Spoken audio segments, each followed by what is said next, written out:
আরে বাবা, আল্লাহর 3000 নামের ভিতরে আমার আল্লাহর একটা নাম আছে রহমান, আমার আল্লাহর আরেকটা নাম আছে রহিম, আমার আল্লাহর আরেকটা নাম আছে গাফফার।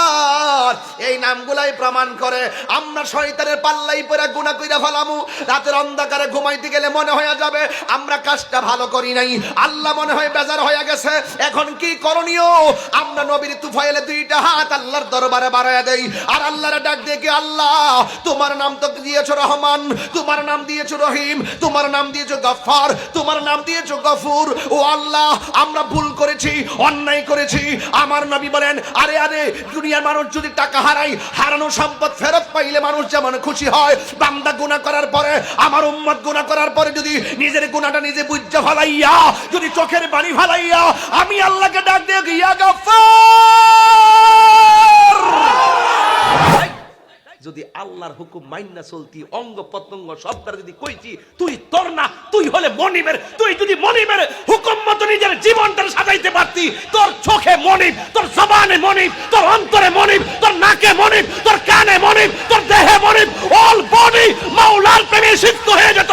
মাল্লাহুল মাওলা ফালাহুল কুল, তোর জন্য সারা জীবন সারা পৃথিবী তোর হয়ে যেত। হাত তুলে বলেন ঠিক কিনা বলে। রমজান মাসটা বড় দামি একটা মাস, এই রমজান মাসটা বড় বরকতের মাস। অনেক ছেলেরা মনে মনে ভাবতেছে রমজান মাসটা আসলে আমাদের খানা বন্ধ হয়ে যাবে না। কবরবাসীরা বলতেছে, আল্লাহ তাড়াতাড়ি রমজানটা আনো। অনেক মানুষ রোজা রাখা শুরু করছে, কয় তাড়াতাড়ি যায় না কি লেগে। আর কবরবাসীরা কইতেছে, আল্লাহ এই রমজান মাসটা আসলে তুমি শয়তানকে বন্দী করো, এই রমজান মাসটা আসলে তুমি জান্নাতের দরজাগুলো খুলো, এই রমজান মাসটা আসলে আসমানের দরজা খুলো। ও আল্লাহ তোমার রহমতের দরজা খুলো। ও আল্লাহ এই রমজান মাসটা আসলে কবর আযাব মাফ করে দাও। আল্লাহ রমজান মাসটা নিও না, একটু লম্বা বানায়া দাও, আমরা কবরে বড় শান্তি পাই।